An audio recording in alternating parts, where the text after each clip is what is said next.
Here's that moment from last night. So tonight I'm inviting every legislator to join with my administration in reaffirming a fundamental principle. If you agree with this statement, then stand up and show your support. The first duty of the American government is to protect American citizens, not illegal aliens.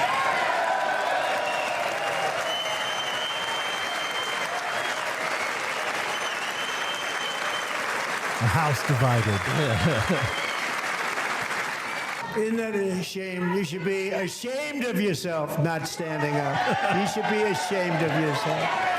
That is why I'm also asking you to end deadly sanctuary cities that protect the criminals and enact serious penalties for public officials who block the removal of criminal aliens.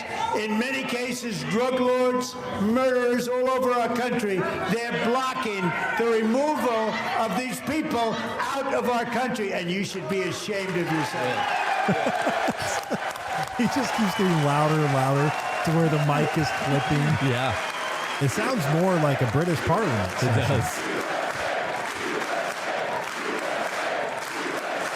Last night we were hanging out with someone who's a really big Trump fan who would just absolutely ate it up last night. I'm sure. The whole time was just like laughing, clapping, just overly joyed. And that's why people love Trump. He knows how to move people. And he says things to, let's say, Republicans' enemies that they would love to say, but they don't typically do. He says them out loud. And they all are like, yeah, that's my president, man. Which I get it. And we should stop being so fake in that aspect. These things are pretty important. Now, it's also very fake when they're fighting.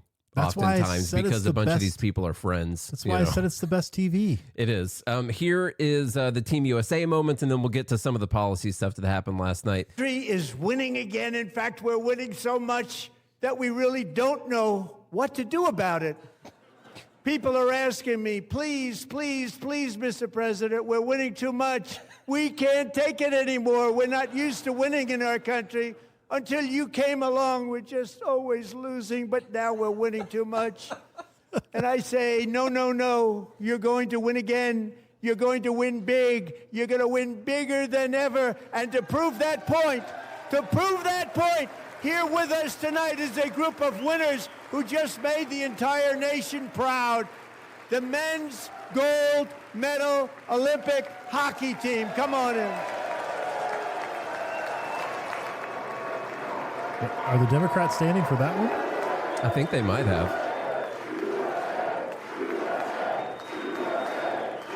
There's a lot more on the team.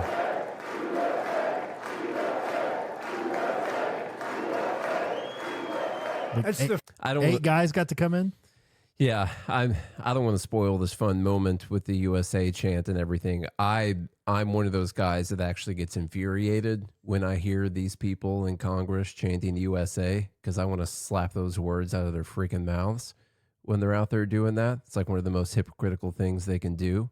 And I sort of had those emotions also at the end of this speech when Trump gave a really good closer and talked about the founding and liberty and independence and Thomas Jefferson and everything. And I'm like, those are great words. Like that's a good quote. You can copy paste that, make a nice meme out of those words right there for sure. But do you believe it?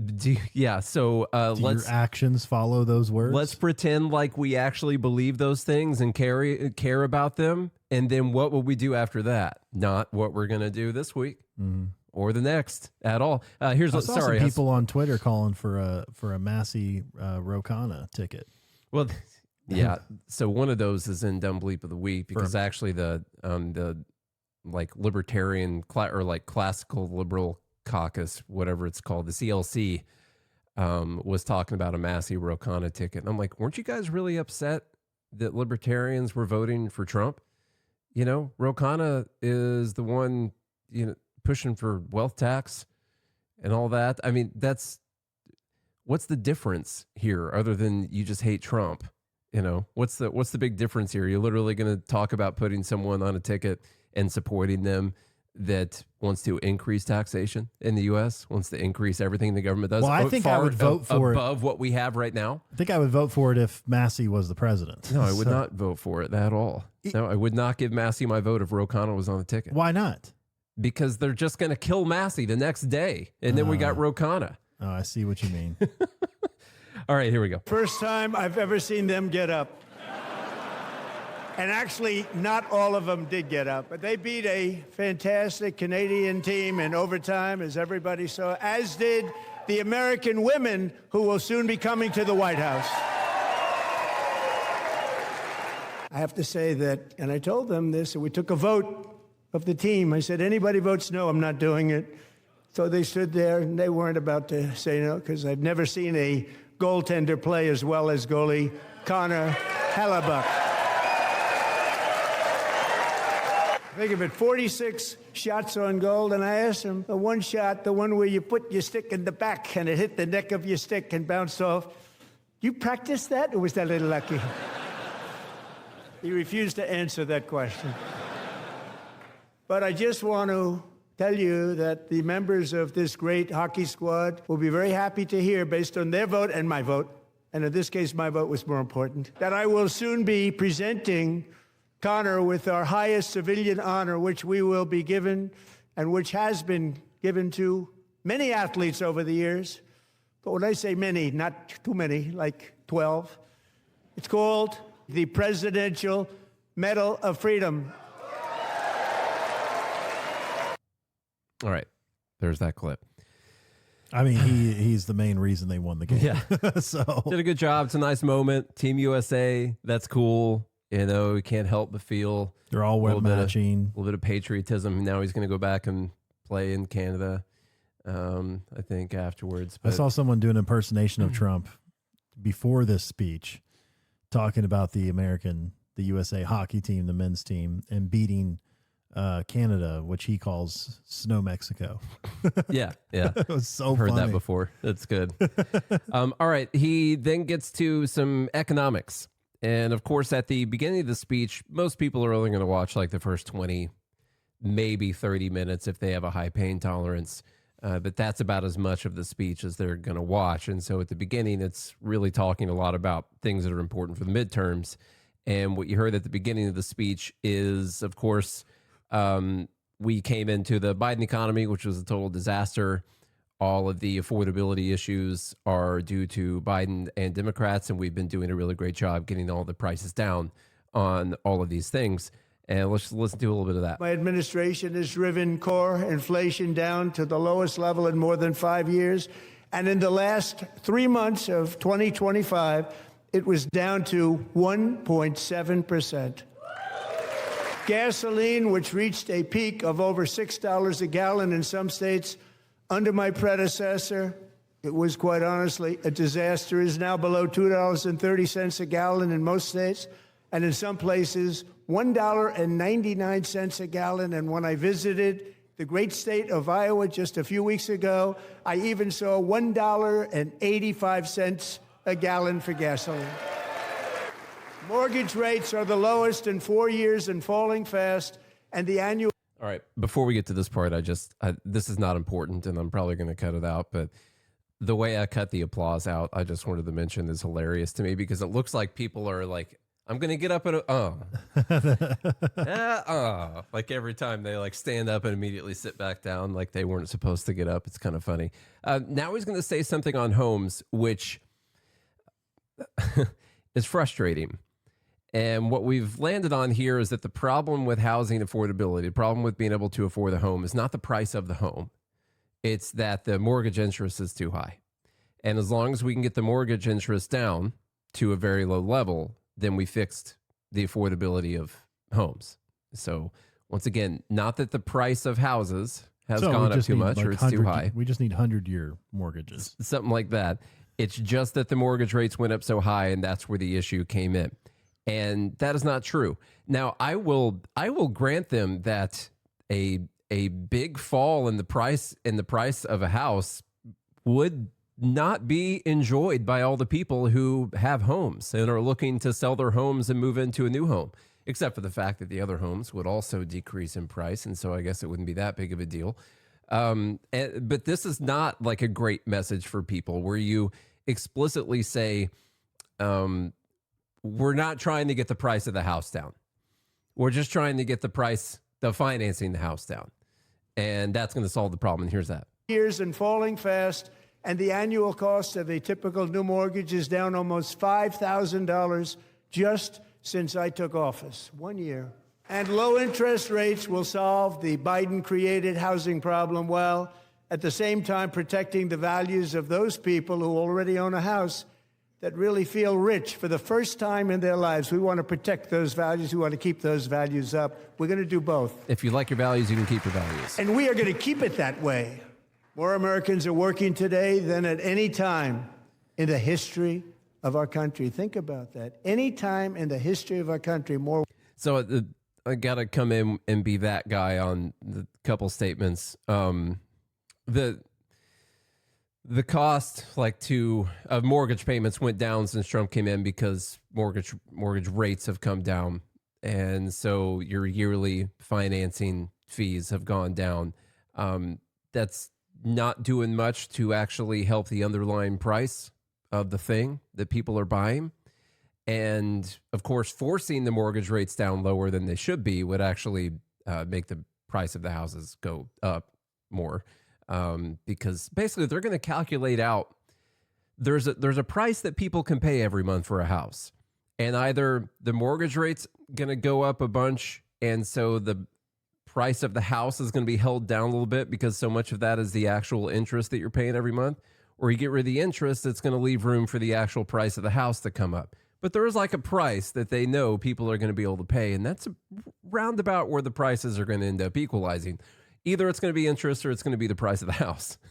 And with the shortage of houses and inflation, other underlying causes, like this is the problem with government too, is they find like one single thing and they're like, we're going to fix that and that'll solve the problem. It's like, well, no, you're not taking into account the multiple factors that come into play when you're determining what the price of a house should be and how much people are going to pay for that. The easiest fix to the housing price conundrum we find ourselves in is more houses on the market. Yeah, we need more houses. There's a limited amount of things the federal government can do about that. There are things that they can do about that, but a lot of that are state and local codes that are slowing those things down. But anything the federal government can do, that would be extremely helpful. The last thing he just said here in this clip, before I stopped it, was actually that there were more. I got to be annoying with this kind of stuff. We got more people working in America than ever before. And it just burns me up when people say stuff like that. There are, in fact, more people working in America than ever before because our population is the highest it's ever been, which is just generally the way that our population goes. On a percentage basis, we are not at the highest percentage of Americans working that there's ever been, or the labor force participation rate that there's ever been. It's just simply a fact of numbers that the population has gone up and up and up. And now, even though there's a lower percentage of Americans working, it happens to be the most Americans that there have been working at a time. But that doesn't matter. No one cares about that. Here's a little bit more. Working today, and 100% of all jobs created under my administration have been in the private sector. That's good. We ended DEI in America. Except for the last funding bill. We cut a record number of job-killing regulations, and in 1 year we have lifted 2.4 million Americans, a record, off of food stamps. They did cut a lot of regulations. That is true. They are cutting regulations. People coming off of food stamps, are they being lifted, or did they adjust who qualifies? I don't care either way. I want less people on food stamps. So, okay. So that's a good thing. And then what was the other thing he said? Private sector employment. That's where all the jobs have come from. And that's true. They did fire a lot of people who work for the federal government. Not enough. Not enough, but that's where, like a bunch of the new job growth under Biden, when you don't count just the COVID bounce back from people being artificially unemployed, a bunch of those were new government jobs, and that hasn't been the case in this first year. And for all of these reasons, I say tonight, members of Congress, the state of our union is strong. You allowed that to happen. Now he's talking to the Democrats, talking about affordability. And record-setting inflation that cost the typical family $34,000 in just a speck of time. Now the same people in this chamber who voted for those disasters suddenly used the word affordability, a word they just used it. Somebody gave it to them, knowing full well that they caused and created the increased prices that all of our citizens had to endure. You caused that problem. You caused that problem. They knew their statements were a lie. Okay. It is important. I know, like, any Republicans listening don't want to hear this. It's always important to mention because it's true that even massive spending bills that happen under Republican administrations cause inflation too. And so the CARES Act, which was $2.2 trillion, which only received an actual vote because Thomas Massie forced people to come there and vote on it, led us into the rampant inflation that we dealt with during the Biden administration. Now, Biden then turned around and did the American Rescue Plan, which was like an extra $1.9 trillion on top of the like low temp fire that the Trump administration had started at that time. And they just kind of came in and threw gas on the entire scenario. But it's just important to note that it's when he says you people voted for that and that disastrous stuff, he should have also been looking at Republicans during that time as well, and he signed it too. And his previous administration. Yeah. So it's just important to keep that in mind. It's not that you can spend over $2 trillion all of a sudden, and if there's a Republican president, it doesn't cause inflation. But if you spend $2 trillion and there's a Democrat president, it does cause inflation. That's not the case. You got to be vigilant and not spending a random $2 trillion every now and then. Just, this is important stuff. Knew it. They knew their statements were a dirty, rotten lie. Their policies created the high prices. Our policies are rapidly ending them. We are doing really well. Those prices are plummeting downward. The price of eggs is down 60%. All right, we'll skip through all the different prices. I'm not going to go through and tell you yes or no, 60 or is it 63%? I don't know. Let's go to tariffs. The Supreme Court was in the room, and he had some words to say about the recent tariff ruling. It wasn't like crazy or anything. He didn't stand there and chastise them for a long time, but he made it known he was disappointed. It was an unfortunate ruling. So he says the thing about tariffs, and at the end of the statement, he mentions, I think tariffs are going to replace the income tax. And hey, we're still saying this. That's cool. Not going to happen because at the time we just had tariffs and all the other random excise taxes and stuff like that. The federal government was spending between 2 and 3% of the nation's GDP was federal spending. And now it's 23 to 24% of our GDP that they're spending. Christ. And so it's not possible for the tariffs to just make up that gap. In fact, even what we're doing now is not covering the whole thing because we're only taxing like 17% worth of the GDP. And so it's just not possible to replace the income tax with tariffs unless we drastically reduce the size of the federal government and the amount of money that they spend. You would need a 30% sales tax. Yeah. That's what you would need. Like on everything. Literally. All the time. A federal 30%, which means in Tennessee you'd pay 40% because they have 10%. Yeah. But honestly, I don't know. Not too bad. I think that I would much prefer to see my money taken that way than directly from my income. I say, and plus, remember, imagine here in like, what is it, 2 months, we got to file taxes again. Yeah. You got to go through that whole rigmarole, and it's annoying and stupid. Not even that it's that complicated. It's just annoying and dumb, especially if you own a business and you got to deal with 1099s and K1s and your Schedule C's, and they create all these dumb forms, and it's so annoying.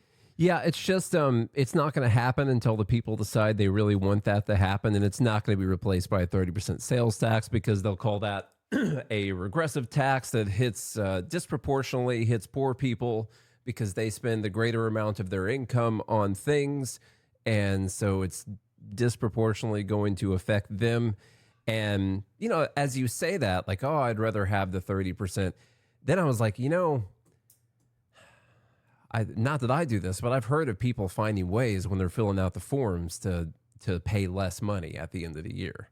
And that's kind of difficult when you're going to buy something and you're like, how do I find a way to pay less of this tax while I'm in this store right now? That's kind of difficult. So I don't know. Right now, as long as I don't get audited, or the person I know, as long as they don't get audited, they've got a way. Here's the tariff thing.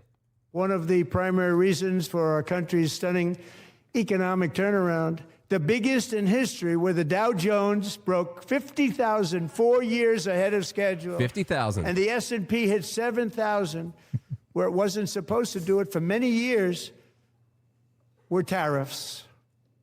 I used these tariffs, took in hundreds of billions of dollars to make great deals for our country, both economically and on a national security basis. Everything was working well. Countries that were ripping us off for decades are now paying us hundreds of billions of dollars. They were ripping us so badly, you all know that. Everybody knows it. Even the Democrats know it. They just don't want to say it. And yet these countries are now happy, and so are we. We made deals. The deals are all done. And they're happy. They're not making money like they used to, but we're making a lot of money. There was no inflation, tremendous growth. And the big story was how Donald Trump called the economy correctly, and 22 Nobel Prize winners in economics didn't. They got it totally wrong. They got it really wrong. And then just 4 days ago, an unfortunate ruling from the United States Supreme Court. It just came down. It came down. Very unfortunate ruling. Democrats are clapping for that, which is, it's just funny. If it had been against anything else, like this Supreme Court ruling was to limit the executive's power to tax the American people. Well, not limit it, but let it be known that the president's power is limited. Yes. Yeah, Yeah. That is a They much better way to say it. They didn't decree a limitation That's true. on the president. They said, no, this is what the paperwork says. Yes. Are your limitations. The Democrats would not feel the same way For this if the Supreme Court statute, ruled. by the way, that Yeah. you're trying to use in IEPA. And as we pointed out in Kavanaugh's dissent, he gave the administration plenty of statutes they could use Yeah, to implement tariffs if they wanted to. which I'm not, one of those they named, I'm not entirely sure that they would win on those either, but we're not going to talk about that right now. Here's a little bit more. But the good news is that almost all countries and corporations want to keep the deal that they already made, right, Scott? Knowing that the legal power that I, as president, have to make a new deal could be far worse for them, and therefore they will continue to work along the same successful path that we had negotiated before the Supreme Court's unfortunate involvement. So despite the disappointing ruling, these powerful country-saving, it's saving our country, the kind of money we're taking in, peace-protecting. Many of the wars I settled was because of the threat of tariffs. I wouldn't have been able to settle them without. Will remain in place under fully approved and tested alternative legal statutes. And they have been tested for a long time. They're a little more complex, but they're actually probably better, leading to a solution that will be even stronger than before. Congressional action will not be necessary. It's already time-tested and approved. And as time goes by, I Why believe didn't they the start with that tariffs framework then? paid for by foreign countries takes too will, long. like in the past, substantially replace the modern-day system of income tax, taking a great financial burden off the people that I love. One of the Okay. I support getting rid of the income tax. That's fine. I just want everyone to know that if you actually want that to happen, the size of the government will have to be greatly reduced. Like you're going to have to reduce it by like 70%. That's what, if you want to do it without having some kind of catastrophic default on all of our obligations that we currently have, that's what you're going to have to do. I think that's what we should do, but many Republicans do not. So that's the problem. There's the rub. Let's get to, I think I'll skip the healthcare part, and we're going to move to a little bit of economic populism here. I'm going to talk about AI data centers, banning institutional investors from buying homes, banning insider trading in Congress, and one other thing as well in this clip. Many Americans are also concerned that energy demand from AI data centers could unfairly drive up their electric utility bills. Tonight, I'm pleased to announce that I have negotiated the new Ratepayer Protection Pledge. You know what that is? We're telling the major tech companies that they have the obligation to provide for their own power needs. They can build their own power plants as part of their factory so that no one's prices will go up. And in many cases, prices of electricity will go down for the community, and very substantially down. This is a unique strategy never used in this country before. We have an old grid. It could never handle the kind of... Now, this is not a law or anything right now. This is basically him wheeling and dealing with companies and getting them to pledge that they're going to produce their own power. I'm fine with that. I think that's a great idea, and I hope they go buy some small modular reactors from NewScale or from Oklo or one of those companies. Preferably Oklo right now would help my bottom line the most, but NewScale would be great as well. I think that's cool. I actually prefer the handshake deal more than it being a law, of course. I wouldn't want to force them to do that.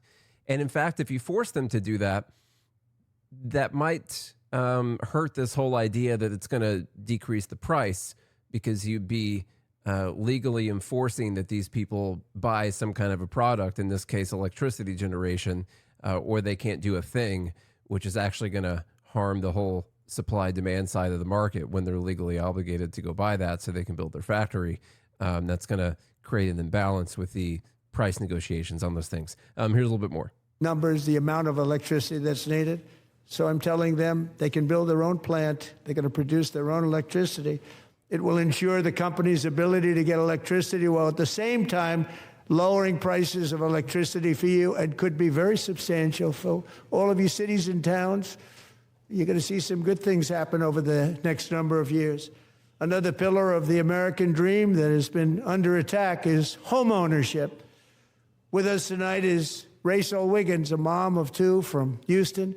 She placed bids on 20 homes and lost all of those bids to gigantic investment firms that bypassed inspection, paid all cash, and turned those houses into rentals, stealing away her American dream. She was devastated.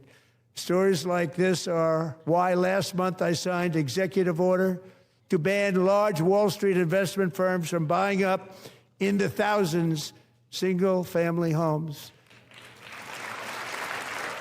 And now I'm asking Congress to make that ban permanent, because homes for people, really, that's what we want. We want homes for people, not for corporations. Corporations are doing just fine. Rachel, thank you very much. Good luck with your home. You'll get one soon.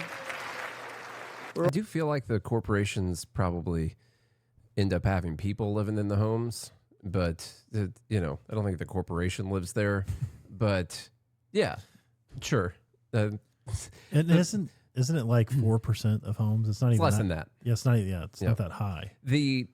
So there are certain areas of the country where the number is much higher, and so it can be an issue. And there are certain areas of certain cities where the number is higher than that, or where they're not higher. Well, a place than that. like Nashville, for instance. Yeah. But you had 10,000 people moving to Nashville a month for like 3 years. Mm-hmm. So of course they're going to buy up homes to try to rent to people in areas like that. Yeah, and that's also a good thing. Like, maybe you want to live in a home, but you want to rent it instead of going and putting yourself in a bunch of debt. That there's there's plenty of calculations out there that'll tell you that owning the home is not as good of a thing as it looks on paper in the first place.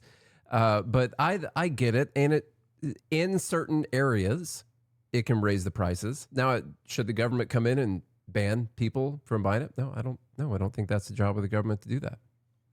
Especially not the federal government. I don't think it's their job to do that. Now, if my HOA wanted to say, we're not going to allow this massive company to come in and buy up half the houses for rental properties because we want to protect this neighborhood. And it turns out the renters sometimes suck more than the people who own, compared to the people who own their own homes. I wouldn't immediately be mad about that, honestly, but that's on the HOA. They would need to have that in their bylaws that they could do that in the first place. I don't want the federal government doing it though, but the numbers are nationwide very low for these institutional investors. There are areas where it's more, but it's not the massive problem. The problem is that we're just not building enough houses. No one wants to talk about that. It's a really tough problem, I guess, to solve. But that's where the actual problem is. Well, then you get into all the regulations that make building homes more expensive. Inflation on materials. Tariffs on materials. Yeah. Yeah. Here's a little bit more. Also working to make it easier for Americans to save for retirement. And under this administration, we will always protect Social Security and Medicare. They are not protecting it for our seniors. We will always protect Social Security, Medicare, Medicaid. Since I took office, the typical 401k balance is up by at least $30,000. That's a lot of money. We have millions and millions of people, because the stock market has done so well, setting all those records. Your 401ks are way up. Yet half of all of working Americans still do not have access to a retirement plan with matching contributions from an employer. To remedy this gross disparity, I'm announcing that next year my administration will give these often forgotten American workers, great people, the people that built our country, access to the same type of retirement plan offered to every federal worker. We will match your contribution with up to $1,000 each year. As we ensure that all Americans can profit from a rising stock market, let's also ensure that members of Congress cannot corruptly profit from using insider information.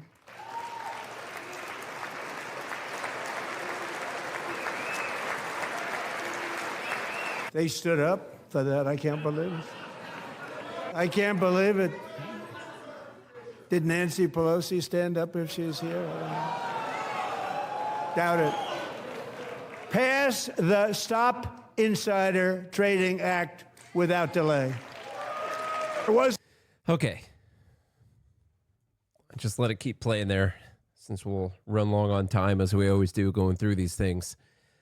There's a plan in there, like just kind of nonchalant announced, that apparently this is not like in law yet or anything, and it would be next year. So if you want it to happen, you need to make sure Republicans win the midterms. But they're, for half of America, they don't have access to employer matched retirement plans. And so the federal government is going to allow people to do those kind of retirement plans. Right now, they have one called the Thrifty Savings Plan, I believe, for federal workers. And everyone who doesn't have that through their employer is going to have access to it up to $1,000 a year, I guess, in matching from the federal government. I mean, that's what he just said. This is news to me. I haven't heard anything about this, but apparently for everyone who doesn't have access to that, the federal government's going to match investments up to $1,000. This is not just like Trump accounts for your kids. This is, you're also a kid, and we're going to do that for you too. But so why wouldn't people do it? Even if you have a matching 401k or something, you could still do it? No, just for people who don't have it, which is a great incentive for people who do have it, employers who do have it, to drop it, because the federal government's going to cover it anyway. If you have people that are just putting in $1,000 a year, that it's up to $1,000. Yeah. So,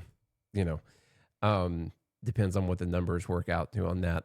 We don't have all the details of this plan, but this plan is news to me. And just so you know, like, the federal government doesn't have any money. Okay? It's got negative money every year. The only reason it has anything to pay its bills is because it prints new money or it borrows more money or it taxes more money from you. That's all it's got. But this idea that, like, oh, they're going to come in and help and they're going to match up to $1,000 every single year. First off, I'm like, I bet your friends on Wall Street love this plan. Yes. I bet they're just super enthused about this, aren't they? Who thought this up? Think about if we could get every American to give us $1,000. I bet the Treasury Secretary thought this one up real quick. They'll be the largest investment firm on Wall Street. Yeah, I know. They'll have, well, not the largest, but if every American sent in $1,000, half of America, half of America. So what's that? 150 million, and they all send in $1,000. It's a lot of money. 15 trillion. I don't know. I'm not even going to try. I'm on 4 hours sleep right now. Yeah, whatever that is. 15 million. It's a lot of money. We add 3 zeros. Yeah. To 15 million. That's 1.5 trillion. That's not very much. Oh yeah, they won't even care about that. Let's see. We got fraud. This is 1 minute. But he's taking a playbook out of, like, Starbucks and those people where you load your cards, and then they invest that money. Yeah. And they're going to take a management fee off of that. Oh, and they're going to borrow from it too. Yeah. They're going to say, this is what we have in assets. Yes. And they're going to borrow off of that money. And then your money grows on paper that you can't take out until you retire. They're going to finance bonds off of that money. Mm-hmm. And so, desperate times call for desperate measures, I guess. Okay, now we're going to talk about fraud right fast. And we got a new fraud czar. It's not Elon Musk. It's JD Vance. And so JD Vance is going to take care of that. And my least favorite part of this idea right here is that we're going to cut out the fraud from what the government is spending, and then we'll have a balanced budget after that, which is a hell of a lot of fraud. But here we go. That's the problem. When it comes to the corruption that is plundering, it's plundering America. There's been no more stunning example than Minnesota, where members of the Somali community have pillaged an estimated $19 billion from the American taxpayer. Oh, we have all the information. And in actuality, the number is much higher than that. And California, Massachusetts, Maine, and many other states are even worse. This is the kind of corruption that shreds the fabric of a nation, and we are working on it like you wouldn't believe. So tonight, although started 4 months ago, I am officially announcing the war on fraud to be led by our great Vice President, J.D. Vance. He'll get it done.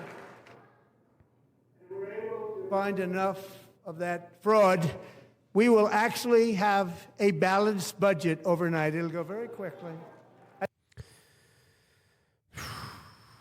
So the thing with the fraud, and this has actually gotten frustrating for me, if you remember back during the campaign and all that, it had a lot to do with actually decreasing government spending. Like, the government does too many things. We got to cut out what the government's spending. And of course, you're going to go after waste, fraud, and abuse all the time, anytime you can, for sure. But what happened was people decided they didn't actually want to cut government spending, and they didn't actually want to shrink the government. And they've been given, not that it's not a bad thing, but I'm trying to find a way to describe it. It's like this convenient boogeyman, sort of like this treasure hunt that everyone's going to go on to try and find this fraud. See, we have a massive problem here, and it's not that the government's too big. It's that there's a bunch of fraud, and everyone needs to go out and look for it. And as soon as we find that, then our problems will be solved. And I just imagine, like, I have this picture of a bunch of people looking around with flashlights and stuff, and they're all just busy out there running around looking for this thing. And they think when they find it, then the problem's going to be solved, But like, the government already, it's like your parents forgot to actually put the Easter egg out there that you're out there looking for on the Easter egg hunt. They're just going to watch you run around looking for it all day, No, it exists. There's fraud that Well, exists, and but it's in their not- buddy's pocket. Yeah, yeah. It's not. It exists, but once you find this mythical $1.8 trillion worth of yearly fraud that occurs from the U.S. government, then they'll solve. No, it's not. And it's in That- it's in the bank accounts of all of their buddies. No, but the issue is They're like, oh shoot, we And- found it, but what are we going to do about it? until they realize the truth, which is that it's all fraud. The whole thing is fraud. The whole system is fraud.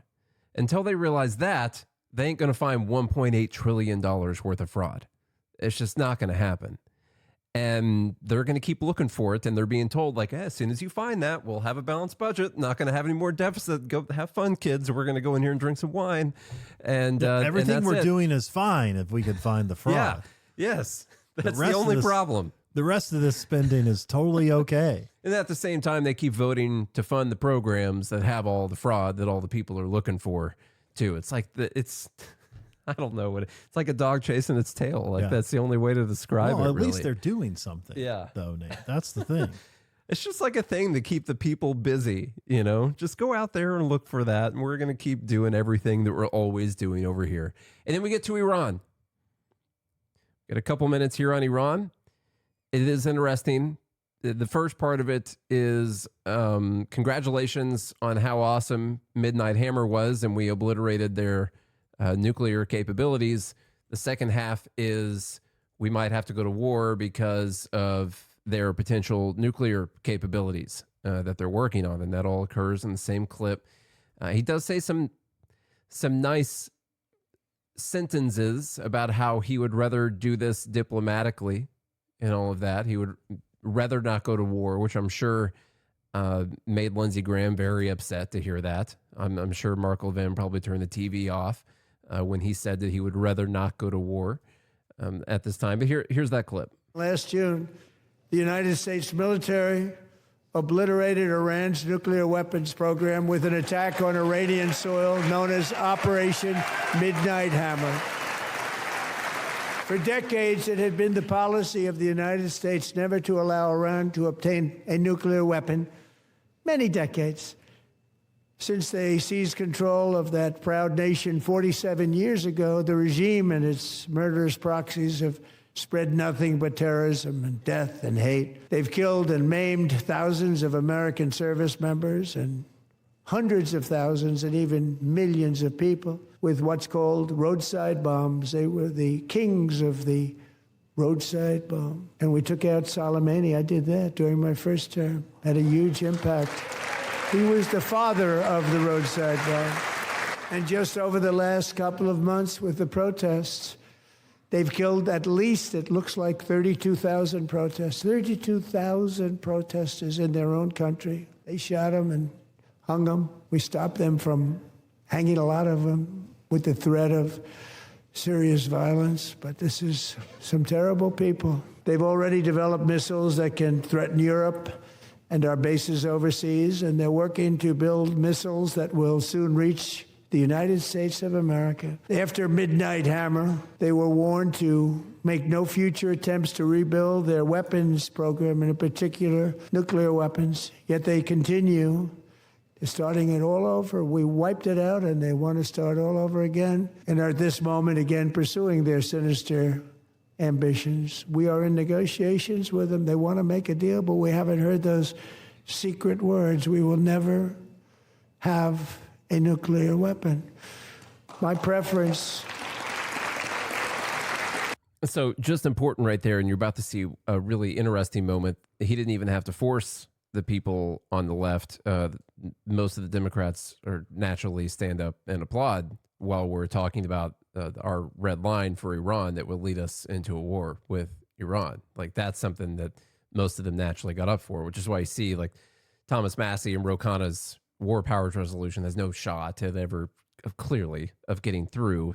Most of the people in Congress are just fine with us going to war. In fact, they prefer it. It's probably good for their districts. Well, it's good for re-election. Yeah, he's lining out our reasons. First off, they killed at least 32,000 protesters. Big if true. Sure. with chemical bullets. Remember that? Yeah. Wow. Those Bullets of mass destruction. Those numbers, I bet, are just as solid as all the things we've been told prior to all the other wars that we've been involved in. So this is a mass destruction of protests. Yes, that's what it is. They've got, they're going to have ICBMs, or, they're going to be able to hit America. It's not just that they can hit Europe or our bases. They're actually going to be able to hit the United States of America. They're working on it. I mean, they're like, we heard that they paid for some tokens on Claude, and they're talking about it right now. And so we got to stop this before it goes too far.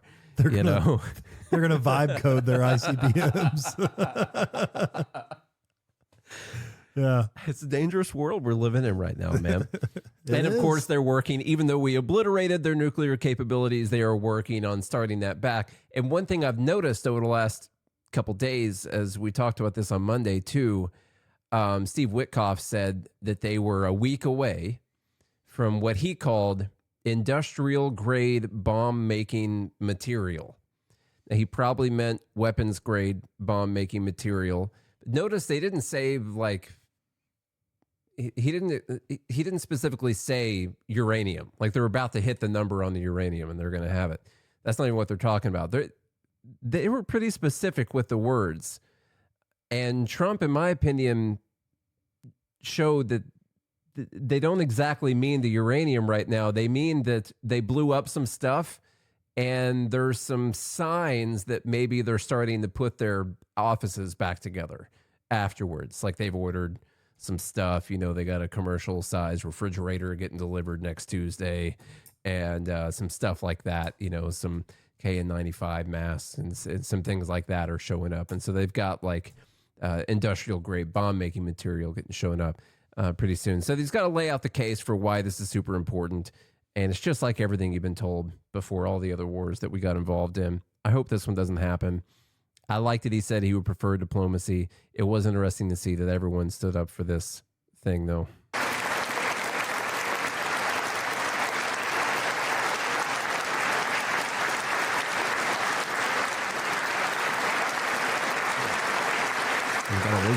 Got Elizabeth Warren standing My up there? preference is to solve this problem through diplomacy. But one thing is certain, I will never allow the world's #1 sponsor of terror, which they are by far, to have a nuclear weapon. Can't let that happen. And no nation should ever doubt America's resolve. We have the most powerful military on earth. I rebuilt the military in my first term. We're going to continue to do so.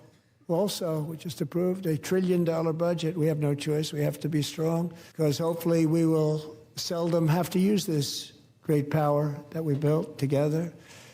It's really called peace through strength, and it's been very, very effective. All right. $1 trillion budget. We had no choice.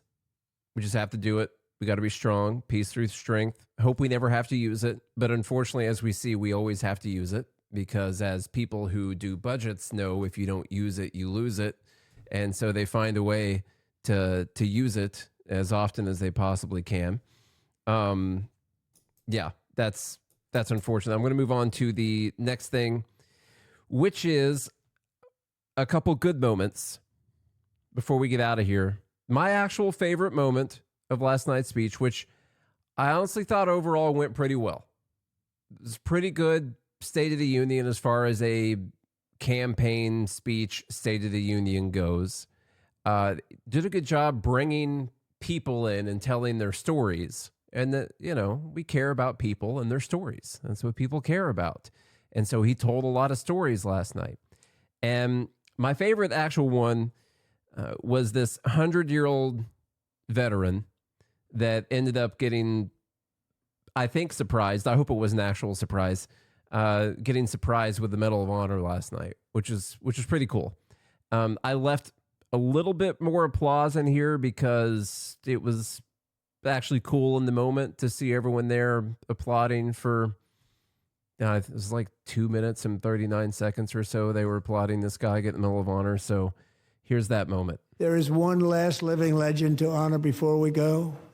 He is one more heroic American aviator, Navy fighter pilot. Royce Williams served in World War II, Korea, Vietnam, flying more than 220 missions. In the skies over Korea in 1952, Royce was in the dogfight of a lifetime, legendary dogfight. Flying through blizzard conditions, his squadron was ambushed by 7 Soviet fighter planes. It was his first aerial combat of the war, and despite being massively outnumbered and outgunned, Royce led the takedown of 4 enemy jets and almost destroyed the others, vanquishing his adversaries while taking 263 bullets to his own plane and being seriously hurt. His story was secret for over 50 years. He didn't even want to tell his wife, but the legend grew and grew. But tonight, at 100 years old, this brave Navy captain is finally getting the recognition he deserves.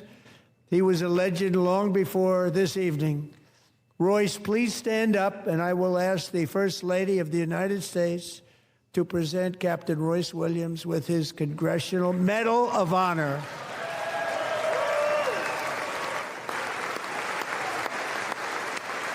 Looks good for 100.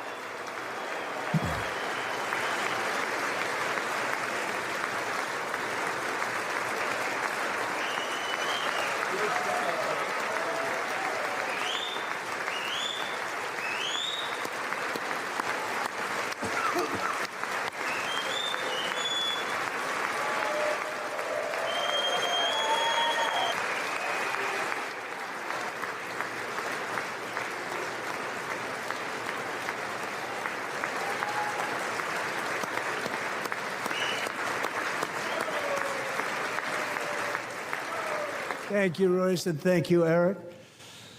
I've always wanted the Congressional Medal of Honor, but I was informed I'm not allowed to give it to myself, and I wouldn't know why I'd be taking it, but if they ever open up that law, I will be there with you someday.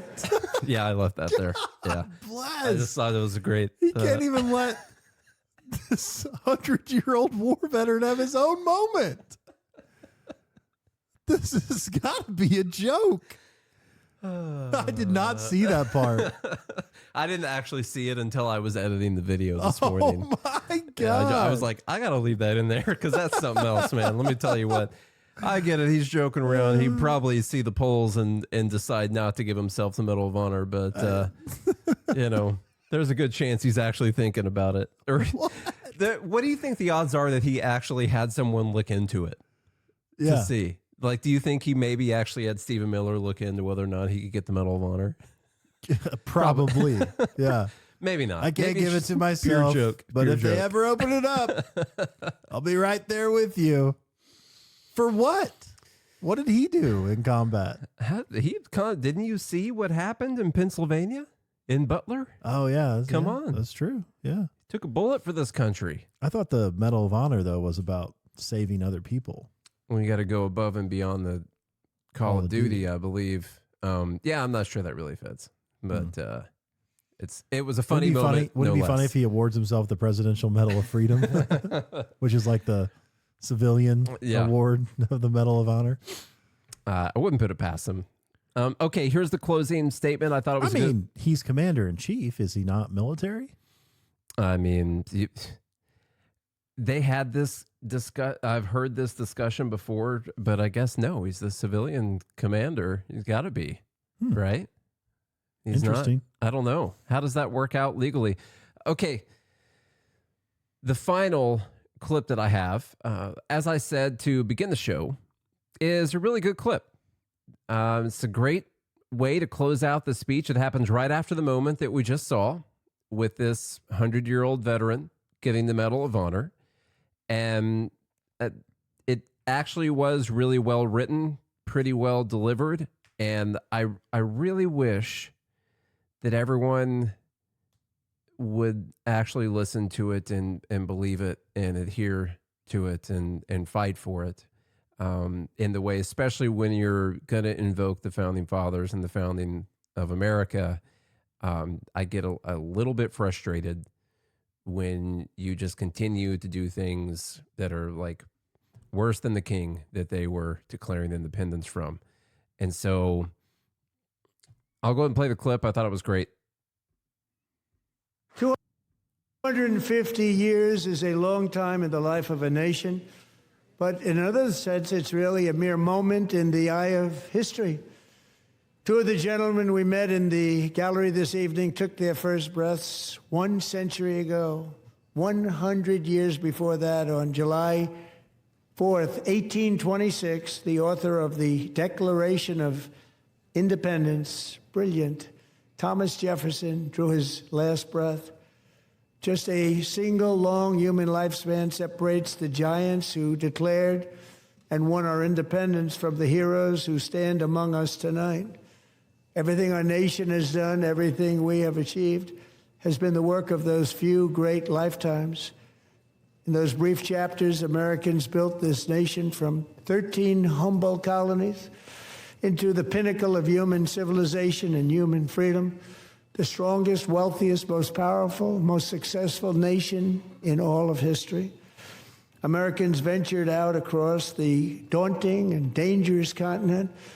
We carved paths through an unforgiving wilderness, settled a boundless frontier, and tamed the beautiful but very, very dangerous Wild West.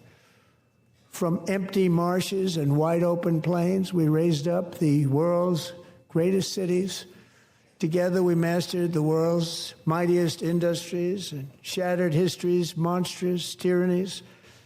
And we liberated millions from the chains of fascism, communism, oppression, and terror.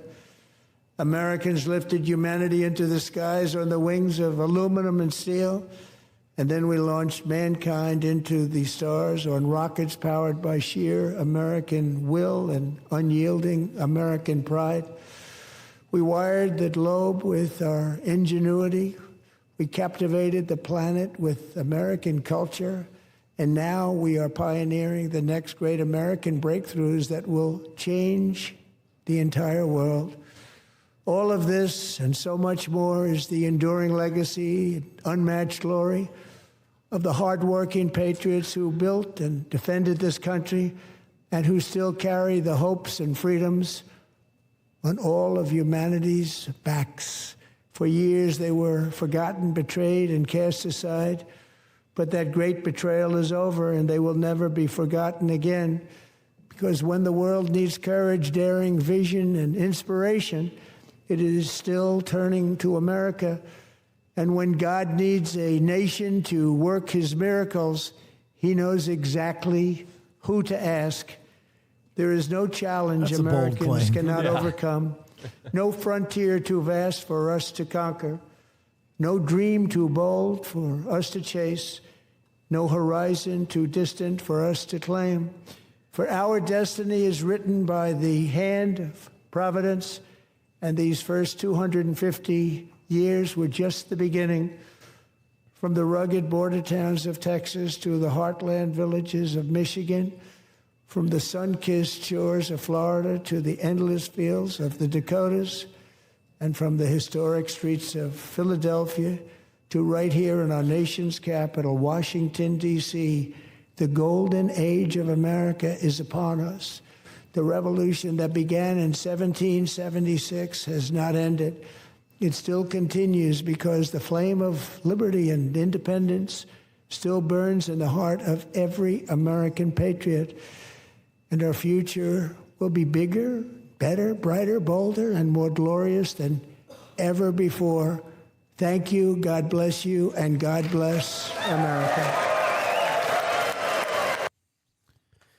Yeah. I mean, the government's trying to put out that flame of liberty, actively trying to make it harder for you to be free. But it sounded good. Throughout like the bulk or a lot of that time anyway, you know, the reason that we just sort of shot out the cannon compared to all those other countries is that our government, for the most part, stayed out of the way and just let people trade freely with one another and invest and reap rewards and create things and put kids to work, you know. And so there, it was, you know, that's really why America became America. And then they did such a great job that we have succeeded despite all the things that the government has tried to do to stop that over the last 100 years or so. And probably also only because the other countries have done even worse to their people than our government has, for the most part. And so relatively, still the best country, USA, man.